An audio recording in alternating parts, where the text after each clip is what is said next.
Hey there, Nation, and welcome to the show where we help you to play miniatures wargaming on a budget.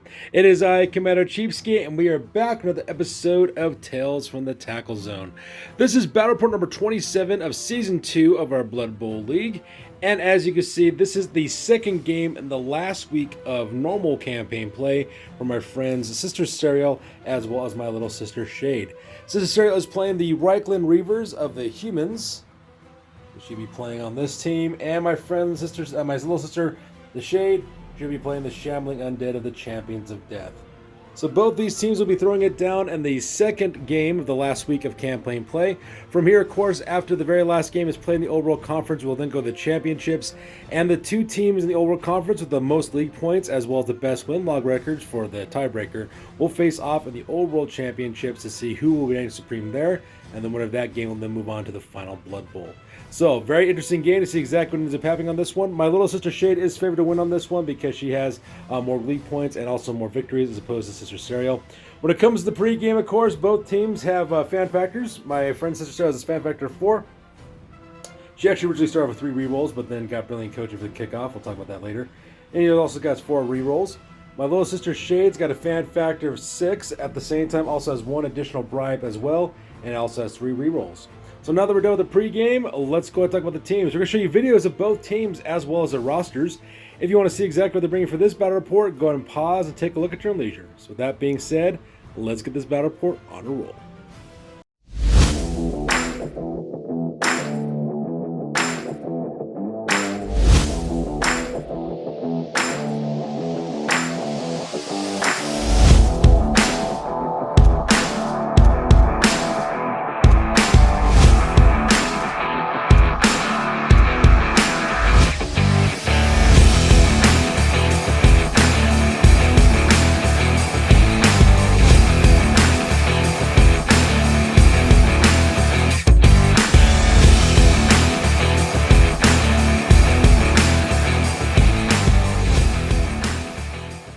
So now we're back for the first half with the kickoff, and my friend Sister Sarah won the coin toss on this one. She elected to receive the ball in the first half because she wants to try to score as many touchdowns as she can, not only to win this game, but also get a shot of going directly to the championships as well.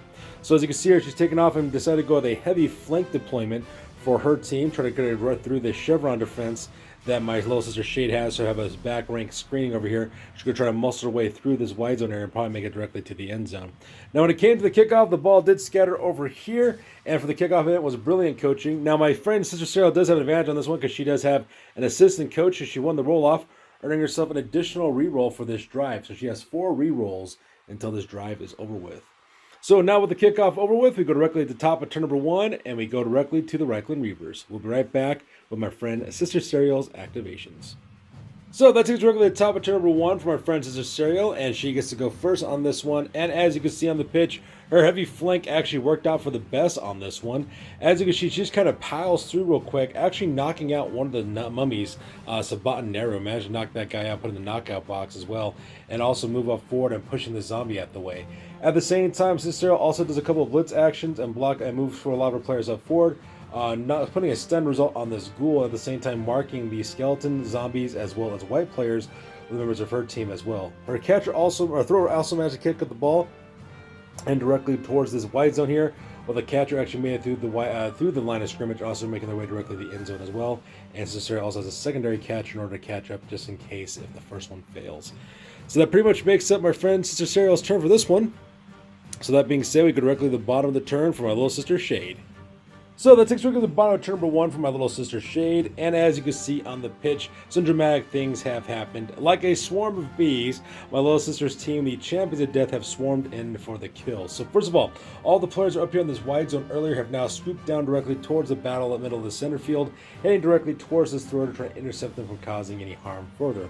At the same time, a zombie went and actually did a blitz action directly onto this thrower, managed to push the thrower back a square, but was able to tackle him because of the push result, but sent in another zombie who rushed forward, so that way there's 2 zombies on this one thrower, so that way it's covering this player. Perhaps the most impressive thing, though, took place with this mummy over here. having the multiple block skill, managed to put one guy in the knockout box over there, as well as managed to stun another guy over here, so that way there's only right next to this catcher, marking that player as well.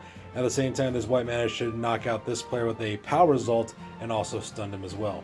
So with that being said, we go directly to the top of turn number 2 from our friend Sister Cereal.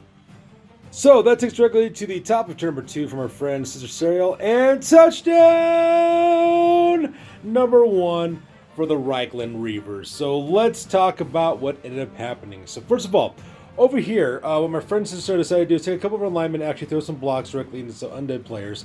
So that way, when they pushed him out of the way, it kind of freed up 2 of her blitzers in order to do what they needed to do. Probably the most impressive play, though, was by this blitzer over here. This blitzer did a blitz action over here, pushing these zombies back up 1 square. And what that does, that kind of freed the tackle zone for the thrower, which is player number 1, Abelhard Frua, which is this guy over here.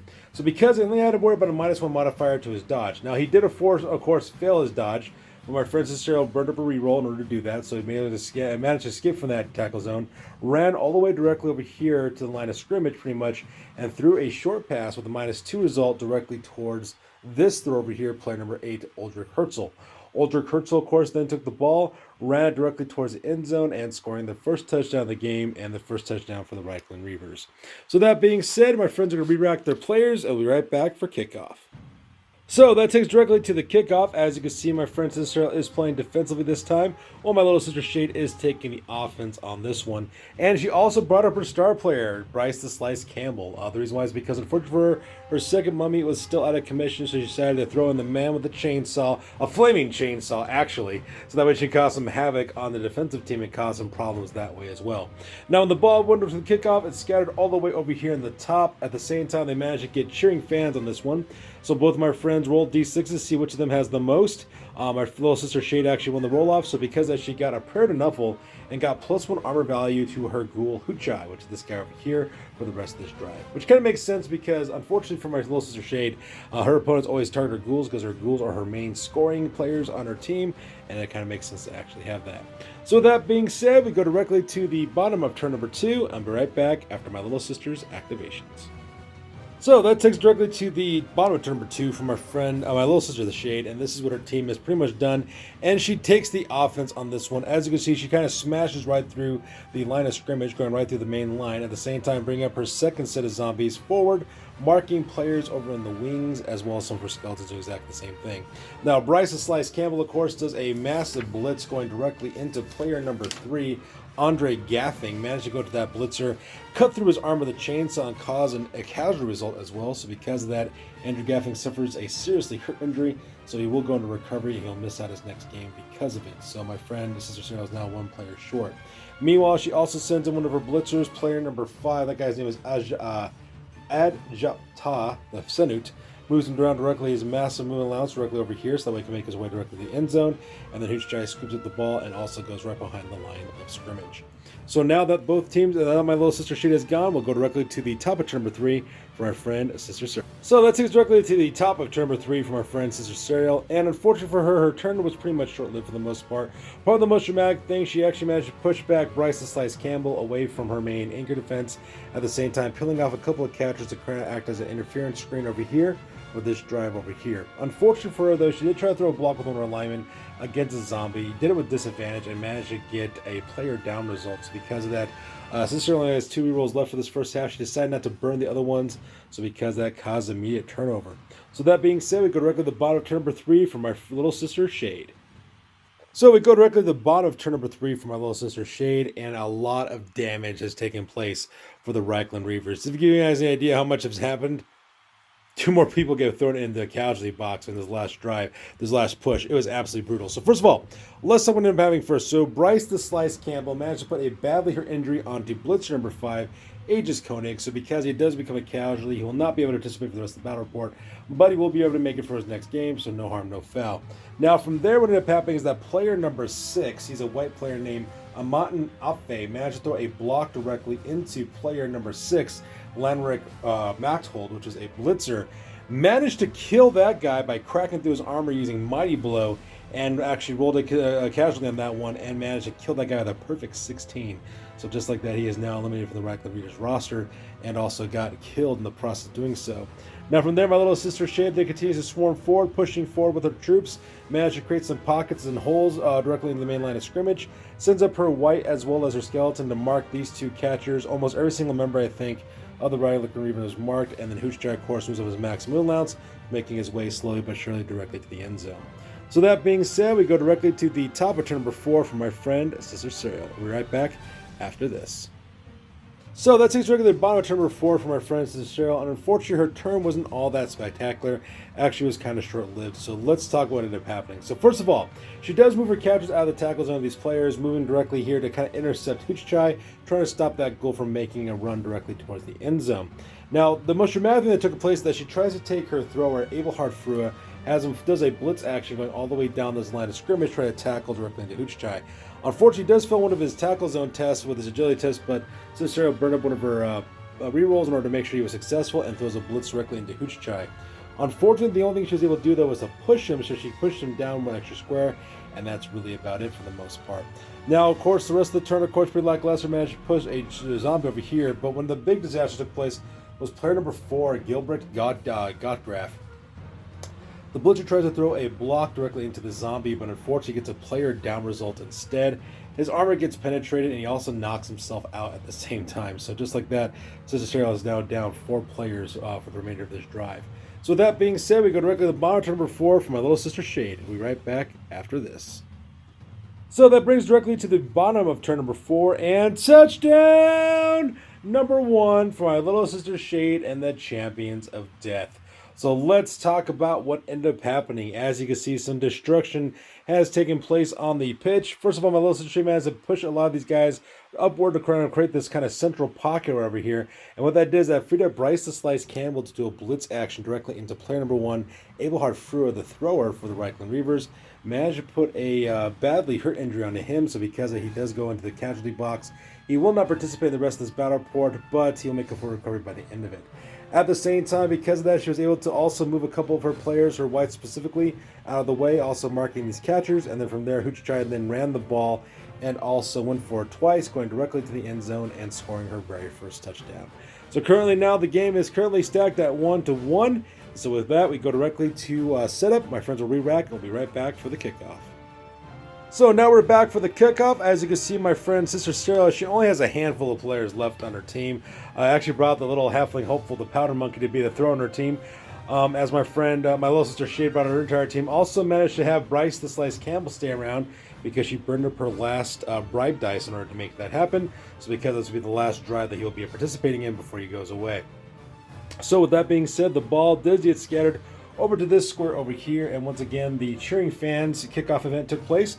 Both my friends rolled not 3 sixes, I'm sorry. They both rolled a d6, and they both rolled 3s. There we go.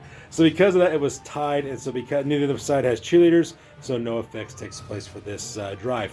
So that being said, we go directly to the top of turn number 5 for my friend Sister Cyril. We'll be right back after her activations.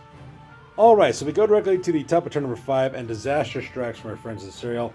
The Powder Monkey goes out to pick up the ball, but unfortunately she failed her agility test. The ball bounces over one more square. She doesn't burn up her last reroll because she wants to use that for a throw just in case she needs it. And so because that caused immediate turnover for my friend, my little sister Shade. So we'll be right back on the bottom of turn number 5 for her activations. So we're now back with turn number 5 for my little sister Shade, and as you can see, she pretty much dominated the line of scrimmage on this one. As you can see, she managed to push through the line, managed to cross over the 50-yard line, pushing back most of my friend Sister Cheryl's players. At the same time, also swarming in forward with their undead, marking a lot of players in multiple tackle zones. At the same time, Bryce the Slice Campbell also struck again, taking out player number 8, which is one of the throwers. Managed to put a badly hurt injury on that player, so that player will make a full recovery after this game, but will not participate for the rest of this one. So just to give you guys a heads up, that is 5 players who are currently in the casualty box. And then from there, she then swarms forward with her ghoul as well as her white hand directly towards the Powder Monkey, with Bryce the Slice Campbell in lead. So that being said, we go directly to the top of turn number 6 from our friend Sister Serial. So that takes directly to the bottom of turn number 6 on this one, and once again, disaster strikes from our friend Sister Serial. The The poor powder monkey. The halfling hopeful tries to move to the ball to pick up again, and unfortunately, my friend's sister fails the roll. She rolls a 1 for the pickup.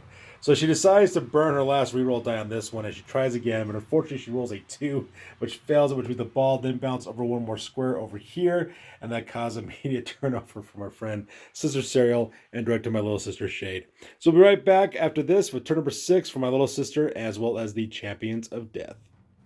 So let's take a look at the bottom of turn number 6 for my little sister Shade, and touchdown number 2 for the Shambling Dead with the Champions of Death. So let's talk about what ended up happening. So as you can see, more chaos and destruction occur onto the battlefield.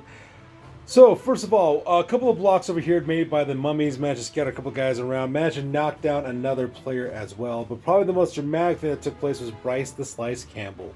Once again, playing a blitz action on the powder monkey, saws right through his armor using ghostly flames to get a +1 on the armor penetration on that one, and kills the powder monkey right off the bat.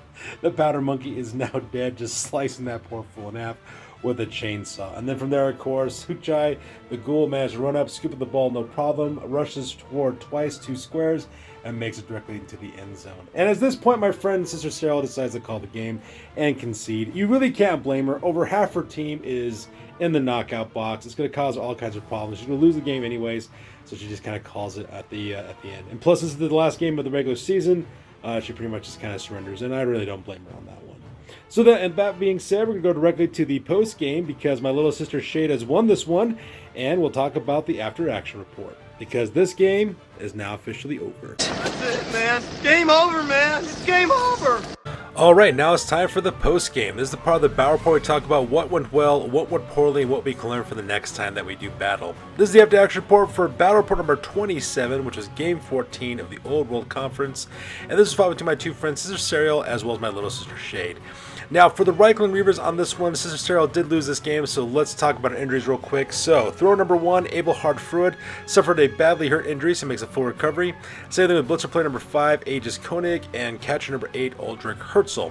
Now, Blitzer number 3, Andre Gaffig, actually suffered a seriously hurt, so because he will miss out his next game as he is recovering, while Blitzer number 6, Landrick Mackholt, and Halfling Hopeful number 14, the Powder Monkey, both ended up dead. Now, for advances on this one, catcher number 8, Aldrich Herzl, chose the block skill and increased his value by 20,000 gold pieces. Unfortunately for Sister Cereal, she did lose one fan base for dedicated fans that brought her down to 1 dedicated fans in total. For winning, she managed to scrounge up 30,000 gold pieces, but she forfeited to the Champions of Death for conceding the game so early, and so because she does lose that money. But with the money that she does have in her treasury, though, she does recruit a new lineman number 6, named Johann Kruger, and that is the newest player of her team. Now, for inducement, she does not purchase any inducements at this time, and unfortunately, she earned no league points for this one, so she's still at 9 league points in total. Her new record now is at 2 wins and 3 losses, and her new team value now is at 1,060 points. Now moving on to the Champions of Death, which is my little sister Shade's team. For injuries, she suffered no injuries during this game, and for advancements, 3 members of her team did advance. Mummy number 1, Aphid with the Sand, chose the Brawler skill and increased their gold value by 20,000 gold pieces. And Mummy number 2, Senru Nabotan, also chose a Brawler skill, increasing their value by 20,000 gold pieces. And Gold Runner number 4, Huchchai, chose the Sure Hand skill, so that they can get rerolls for picking up things, and gets plus 20,000 gold pieces value as well. Now for the dedicated fan base, the Champions of Death increased their fan base by 1, so now they have 5 dedicated fans in total. From their winnings, they managed to win 100,000 gold pieces when combined with the normal winnings as well as the winnings they forfeited. The winnings that they got from the Reikland Reavers, who forfeited it to them for conceding the game early. And they didn't recruit anybody this time, but they spent all 100,000 gold pieces on purchasing a second bribe for the team, so that way they can have Bryce the Slice Campbell show up on multiple occasions. Now for league points, my little sister Shade earned 3 points from winning the game, as well as another league point for causing 3 or more casualties, and another league point for scoring 3 or more touchdowns, which brings her grand total to 17 league points in total. Her new record now is at 4 wins and 1 loss, and her new team value now is at 1,540 points. So there you guys have it. That is battle report number 27 in the books. As always, please feel free to like, comment, and or subscribe. Your guys' input is invaluable to us as always. Also check us out on Facebook, Instagram, as well as blogger.com for all the latest greatest hobby news related to this channel. That's good for this week, guys. We'll catch you guys next one. Peace out and stay classy.